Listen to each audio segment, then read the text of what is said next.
Kiekvienas iš mūsų buvom pakrikštyti, didžioji dalis iš tikrųjų kaip vaikai. Ir nelabai prisimenam, didžioji dalis galbūt net neturim jokių nuotraukų pasilikusių iš šitos šventės. Tačiau kas vyko krikšto metu? Tėvai ir krikšto tėvai už mus, nes buvom kūdikiai, neturėjom dar žalio supratimo, kaip liaudis sako, Dievo akivaizdoj pasakė, kad padarys viską, būdami geri pavyzdžiai ir geri išmintingi patarėjai, kad tikėjimas įleistų šaknis mūsų gyvenime. Ir Dievo akivaizdoj jie 3 kartus atsižadėjo piktosios dvasios ir 3 kartus išpažino tikėjimą, kad tiki į Tėvą, kuris sukūrė mus visą pasaulį ir mus tuo pat metu tiki Jėzų, kuris mirė už mūsų nuodėmes ir 3 dieną prisikėlė, ir tiki į Šventąją Dvasią, kuri veikia toliau. Ir štai, mėly broliai ir seserys, mes galėtume imti ir paklausti, juk kartą metuose per didįjį šeštadienį iš tikrųjų mes iš naujo atnaujinam savo krikšto pažadus. Bet klausimas yra toks. Jeigu krikštas yra toks svarbus ir brangus, ar kiekvienas iš mūsų suvokiam ir suprantam, kokią gyvenimo kryptį jis duoda mums? Juk žiūrėkit, kai mes sakom, ar atsižadi piktosios dvasios, atsižadu, ar atsižadi piktosios dvasios darbų, atsižadu, ar atsižadi piktosios dvasios vilionių, atsižadu. Į klausimą, o ko iš tikrųjų kiekvienas iš mūsų atsižadėjom, kokios krypties arba kokio klystkelio. Štai kodėl šiandien šią popietę noris kartu su jumis paimti ir pamastyti ir šiek tiek išplėsti, kokie yra tie šunkeliai, į kuriuos daugiau ar mažiau mes patys ar mūsų artimieji pakliūva.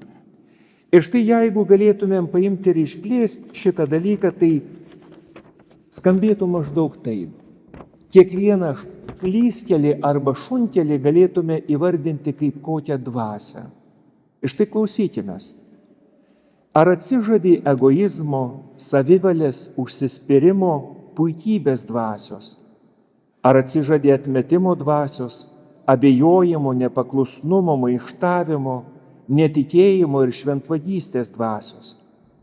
Ar atsižadi rūstybės ir kartelio, antipatijos ir neapykantos, agresijos, neatleidimo, keršto ir mirties dvasios? Ar atsižadi baimės, depresijos, nusivylimo, nusiminimo ir savižudybės dvasios? Ar atsižadi nepilnavertiškumo komplekso ir nervingumo dvasios? Ar atsižadi beprasmiškumo, priklausomybės nuo alkoholio, rūkymo, azartinio žaidimo, internetinio priklausomybės? Ar atsižadi geidulingumo, ištvirkavimo, gašlumo, pornografijos dvasios? Ar atsižadi išdidumo, pagirūniškos arogancijos, neteisingo savęs vertinimo, neigiamos išankstinės nuomonės, nesveikos konkurencijos ir pavydo dvasios?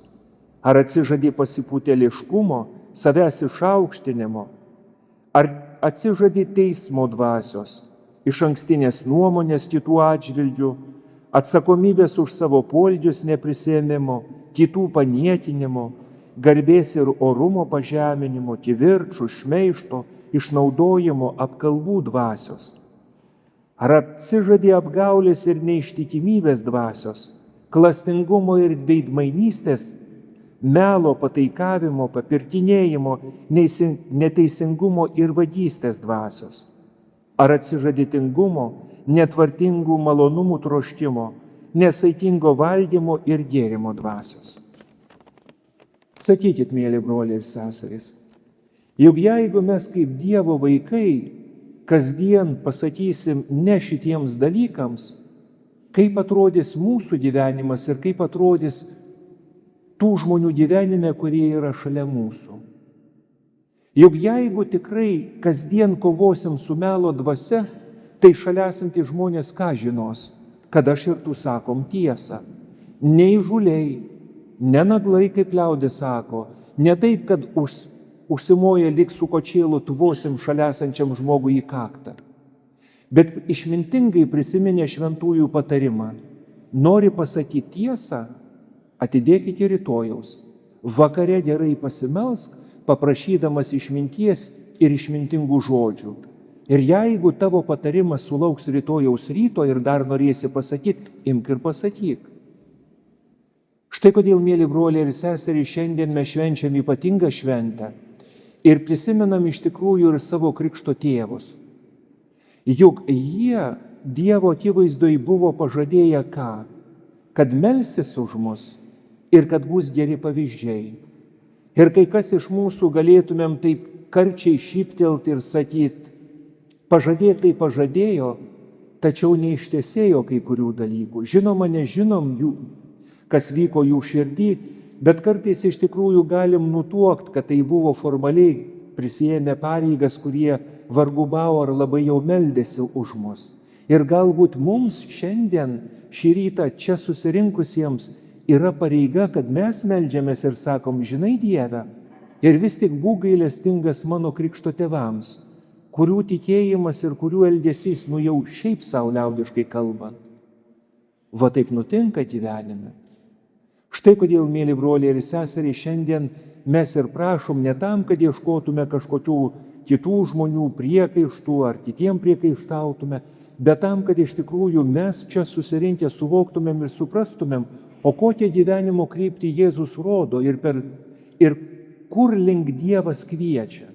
Juk prisiminkim, krikštas yra kaip tos durys, pro kurias įeinam ir kažką atrandam, bet ką atrandam.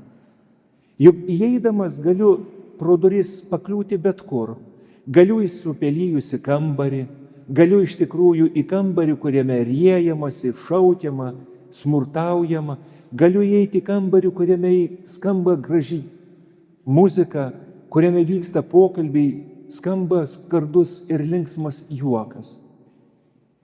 Kas yra ta vieta, kur Dievas tave ir mane kviečia? Juk Dievas nori išlaisvinti iš tų nuodėmių, iš to polinkio iš tikrųjų tai, kas šiuo metu mus nuodėja. Ko trūksta man ir tau, nesvarbu, jaunas žmogus pagyvenęs ar gyvenimo saulėlydė esi. Ko trūksta, kad Dievo ramybė būtų tavo ir mano širdį? Ko trūksta, kad ramybė ir džiaugsmas būtų? Juk Dievas niekada nepasakė, niekur šventajame rašte nepasakyta, kad tau pažadu, kad tavo gyvenimas bus labai patogus. Priešingai, visas gyvenimas rodo, kad patogumas dažniausiai sunaikina daug gražių dalykų. Štai dabar, kai slidu yra, tikrai ne viena yra nelaimė, kai paslysta, tiesiog pasitempia ar susilaužo ranką ar koją. Ir pažiūrėkim, 4-6 savaitės landetėj ar gipse ir viskas. Ta koja, ta ranka, tie raumenys, kurie buvo stipri, jie išnyksta. Bet juk, mėly broliai ir seserys, negalvokim, kad mūsų gerumas širdį neišnyksta. Jeigu galvoju, kad metus ar 2 galiu suktis apie save, noras padaryti šalia esančiam žmogui kažką gerą gerokai sumažės. Štai kodėl, mėly broliai ir seserys, mes ir sukamės, galėtume sakyti, kasmetiniam rate, kurį pasiūlo Dievas. Yra Kalėdos, yra Velykos, yra kitos šventės, ir vis ateina ir vis sugrįžtam prie tų pačių dalykų, klausdami labai paprastai. Ar Dievas, tikėjimas vis dar rodo mano ir tavo širdžiai tą kelią? Jeigu ne, tada iš tikrųjų tikėjimo kelias tampa nepaprastai sunkus, nes nematau tame prasmės. Kaip tas paprastas pavyzdys. Ateina pagyvenęs vyras pas seną vienuolį ir skundžiasi, kad gyvenimas yra neteisingas. Žmona šiaip savo su charakteriu, darbas sunkus, valdžia nekokia, vaikai netokie, žodžiu, viskas negerai. Išklausęs, senas vienuolis sako, matai kėdę, nueik, atsisėsk ant jos. Nueina atsisėda, dabar atsistok, dabar vėl atsisėsk. Ir taip 5 minutės prašo atsistoti, atsisėsti. Galiausiai pavardės ir visas raudonas įpykęs šūkteli žmogus, aš pas tave atėjau ir išliejau savo širdį, o tu dar tyčiojies iš manęs. Ir tas vienuolis sako, o ko tu pyksti?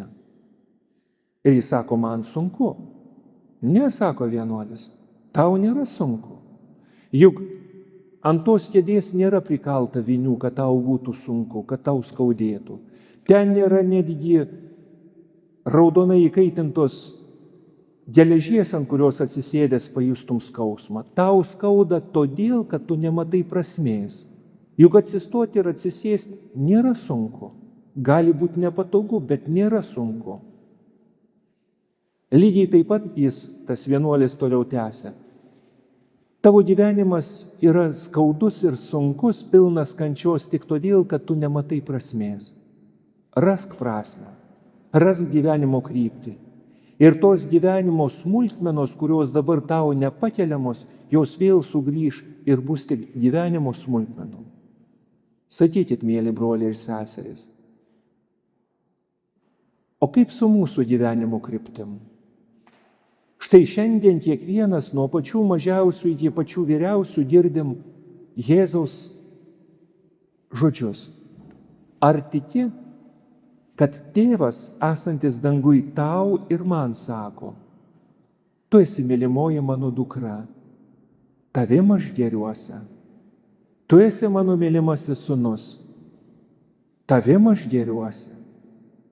Ar tiki iš tikrųjų, sąžiningai, be jokio maivimosi, niekam nematant, tik Dievui žinant? Ar tu tiki, ar aš tikiu, kad Dievas žiūri į mus ir sako, tu esi mano mylimasis sūnus, tu esi mano mylimoji dukra, tavim aš gėriuosi. Ir jeigu netiki, kodėl? Čia mums suaugusiems žmonėms gali koją pakišti itin protingos galvos kabutėse. Juk mums gerai žiūrint į save pačius, turim 1001 kartais pretenzijų. Galbūt mūsų malda ne tokia, kaip atrodytų, gal tikėjimas atrodo, gal šlubuojam su savo gyvenimu. Bet ar tai trukdo Dievui džiaugtis? Ar trukdo tėvui ir mamai džiaugtis vaiku, kuris nėra pats tobuliausias, kuris nėra pats gabiausias? Nu ne. Paprastai, jeigu su galva ir širdim gerai, tai tėvas ir mama labai džiaugiasi savo vaiku, koks jis bebūtų. O kaip Dievas? Argi Dievo širdis nėra didesnė už visų mūsų kartu sudėjus širdį? Žinoma yra. Tad, mėly broliai ir seserys, ar tikiu, kad ta kryptis, kurią Dievas rodo, neiti į tuos šunkelius, kaip tik ir yra ta kryptis, kurią Dievas kviečia kiekvieną iš mūsų nuo pat krikšto dienos. Jis trokšta ir nori, kad mūsų tas buvimas Dievo vaikais pildytųsi. Juk, mėly broliai ir seserys, einant jau į pabaigą galėtume drąsiai sakyti. Juk ypatingų būdų tie šunkeliai matosi mūsų artimųjų gyvenime. Deja, bet kito žmogaus gyvenime lengviau pastebėti. Kas iš mūsų linkėtume, pavyzdžiui, vaikui ar draugui ar pažįstamam, kad girdi būktų melagis? Nelinkėtume. Kas iš mūsų linkėtume kažkam iš artimų žmonių būktų tinginys? Irgi nelinkėtume. Tik štai, kai kokia nuodėmė ar sudėtinga situacija ateina į mūsų gyvenimą, mes sugebam kažkokiu būdu taip muilinti, susukti ir pasakyti, kad tarsi kitos išeities nėra ir aš renkuosi ir mylėti, ir tingėti, ir visa kita. Štai kodėl, mėly broliai ir seserys, mums karts nuo karto ir reikia labai aiškiai atsižadėti. Ir netgi maldoji, kai ateina įvairios mintis ar pagundos, taip ir sakom, Dieve, aš atsižadu šitos minties. Arba Dieve, aš atsižadu šito jausmo, kuris veda mane į kerštą, į neapykantą ar kažkokius kitus dalykus. Štai kodėl, mėly broliai ir seserys, šita šventė yra apie mano ir tavo gyvenimo kryptį. Šita šventė yra apie buvimą, kas iš tikrųjų mes esam. Apie buvimą Dievo žmonėm. Ir duok, Dieve, mums drąsos, kad ir būtume savo kasdienybėj, kovodami ne su šalia esančiais žmonėmis, bet būtent su tom jėgom, kurios naikina mūsų širdies gerumą. Juk galiausiai ir praėjusį antradienį pašventinta 3 karalių proga šita kreida ir yra tos 3 raidės, kurios užrašomos 2026 metai ant mūsų staktų, ne kas kita. Juk mes neužrašom, kad čia gyvena geri žmonės. Mes užrašom, kad čia gyvena žmonės, kurie myli Dievą ir kurie ieško Dievo. Čia gyvena žmonės, kurie mokosi mylėti, kurie klysta, klumpa, keliasi ir vėl gyvena su Dievu. Štai kodėl, mėly broliai ir seserys, šiandien ir melskimės, kad ateinantys metai būtų tokie, kupini drąsos ir kupini iš tikrųjų to ryžtingumo, būti tuo, kas iš tikrųjų esam Dievo žmonėm. Amen.